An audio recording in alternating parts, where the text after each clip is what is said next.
E o Supremo Tribunal Federal retomou hoje os trabalhos do Judiciário em 2026.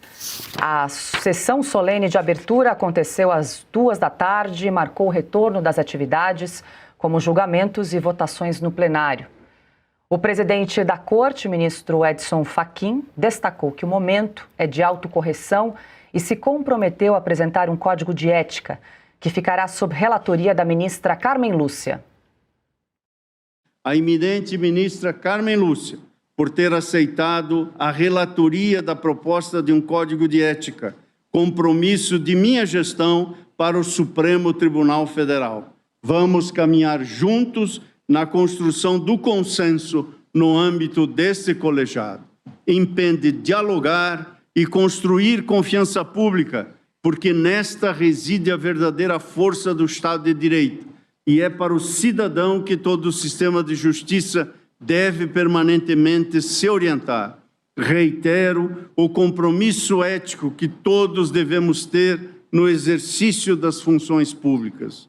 No contexto do Conselho Nacional de Justiça, que se orienta por atribuições bem delimitadas, iremos prosseguir nos afazeres do Observatório de Integridade e Transparência, colocando o CNJ como norte do aperfeiçoamento institucional do Judiciário no campo da ética e da transparência. Sem citar o escândalo do caso do Master, Fachin falou sobre a responsabilidade institucional da Corte. Isso não significa que este tribunal seja agente passivo das circunstâncias. Ao contrário, o protagonismo tem seus ônus e efeitos para a legitimidade institucional. Os ministros respondem pelas escolhas que fazem, as decisões que nós todos tomamos, os casos que priorizamos, a forma como nos comunicamos, tudo isso importa. Decorrido um ciclo de mais de 30 anos, iniciamos hoje 2026. Entendo que agora o desafio é diferente. Em termos específicos, a questão é a de saber se já chegou a hora de o tribunal sinalizar por seus atos próprios que o momento é outro. O presidente Lula afirmou que os ministros do Supremo cumprem o seu dever constitucional. Nesses últimos anos, o Judiciário tem sido o guardião da Constituição do Estado Democrático de Direito e da soberania do voto popular. O Supremo Tribunal Federal não buscou protagonismo, muito menos tomou para si atribuições de outros poderes. Agiu no estrito cumprimento de sua responsabilidade institucional. Defendeu a Constituição, garantiu a integridade do processo eleitoral e protegeu a liberdade do voto. Por agirem de acordo com as leis, ministras e ministros desta Suprema Corte enfrentaram toda sorte de pressões e até ameaças de morte. Mesmo assim, não fugiram de seu compromisso constitucional e reafirmaram que no Brasil divergências políticas se resolvem pelas urnas, pelo diálogo institucional e pelas leis.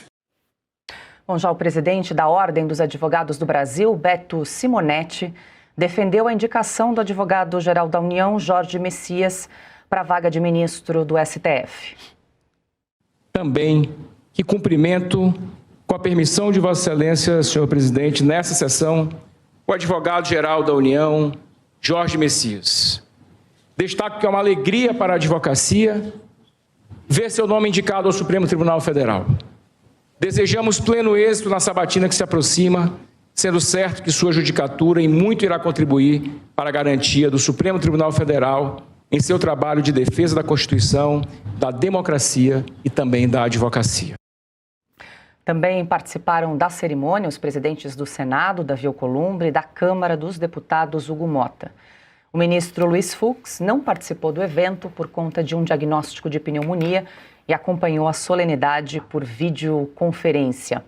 Adalberto Piotto, muito boa noite, seja bem-vindo. Em Brasília parece que o ano começou somente hoje, dia 2 de fevereiro, e depois vai ter ali uma pausa de uma semana e meia por conta do Carnaval, mas enfim, inicia-se o ano do Judiciário neste 2026, em meio aí ao escândalo do Mastre, que acabou empurrando o Supremo Tribunal Federal para o olho desse furacão.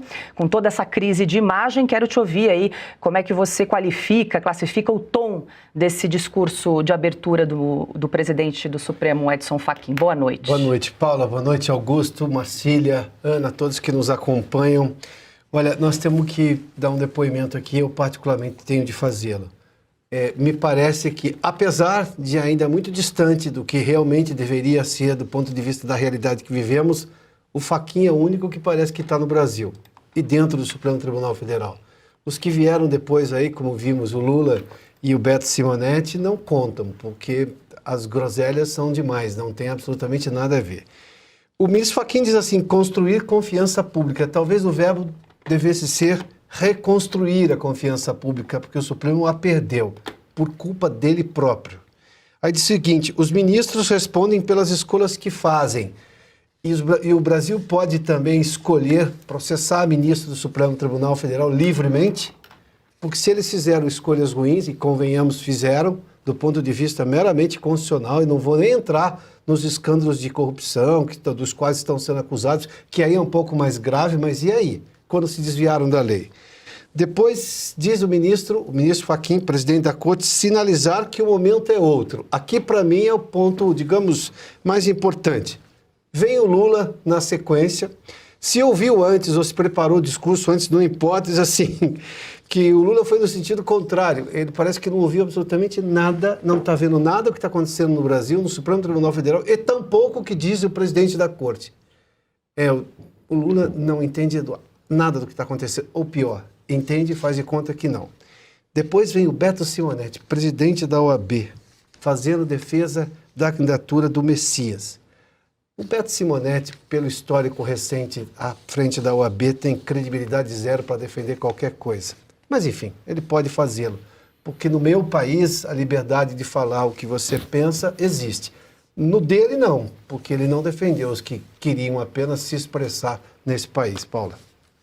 André Marcília, muito boa noite, seja bem-vindo também. O que você destaca dessa solenidade de abertura, que teve tapete vermelho? O ministro Edson Fachin fez questão de que todos os ministros participassem presencialmente, com exceção do ministro Luiz Fux, que acabou não participando por conta de um problema ali de saúde. Marcília, muitas platitudes, algumas mensagens cifradas aí nesse discurso, e talvez a novidade, o anúncio ali de Carmen Lúcia como relatora desse Código de Ética, Marcília.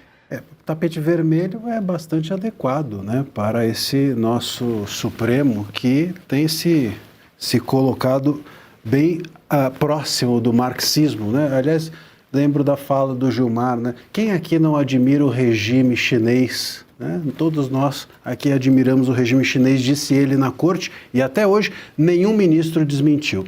Boa noite, Paula, boa noite, Piotto, boa noite, Augusto, boa noite, Ana, toda a audiência. O que a gente viu aqui foi uma overdose de mentiras. Né? Eu estou aqui engasgado com tanta mentira, de uma vez só. Né? O Piotto falou que o Fachin é o único que está no Brasil, agora o Fachin, já que é o único que está no Brasil, precisa começar a falar português, porque esse papo de empenho, de diálogo, ninguém entende esse negócio. Ninguém entende, e isso favorece a quem? Favorece ao Lula, que fica falando groselhas para lá e para cá, e mesmo que sejam groselhas, todos entendem. Agora o Fachin fica defendendo a Constituição e só ele, está falando com ele mesmo. Não adianta fazer essa linguagem rebuscada, sofisticada e falar para ninguém, e ter atitudes que não são práticas também. O Lula, ele falou tudo o contrário do que é a realidade. Aliás, parece aquela vez que ele estava lendo um livro, tem uma imagem ótima do Lula, que ele está uma foto dele com um livro de ponta cabeça. Ele tirou a foto lendo o livro. Deve ser por isso que ele disse exatamente o contrário, que o STF não foi protagonista, é tudo que o STF foi, protagonista nos últimos 7 anos, desde o início do inquérito às fake news, tudo que o STF fez foi ser protagonista de tudo e todos, de toda e qualquer coisa. Claro. O STF tem se comportado como uma delegacia de polícia, às vezes, como uma primeira instância, às vezes, só não se comporta como uma corte. E diz também que o STF não cooptou funções dos outros poderes. Não só cooptou, como cooptou as próprias funções do Lula. Porque o Lula já admitiu em entrevistas que, se não fosse o STF, ele não tinha governabilidade. Saiu uma pesquisa recentemente, inclusive dando conta de que de cada 10 decisões do STF sobre o governo, 8 ou 7 delas eram favoráveis ao Lula. Quer dizer, a governabilidade do Lula não é porque ele tem o Congresso, não é porque ele tem o povo, é porque ele tem o STF ou o STF tem a ele.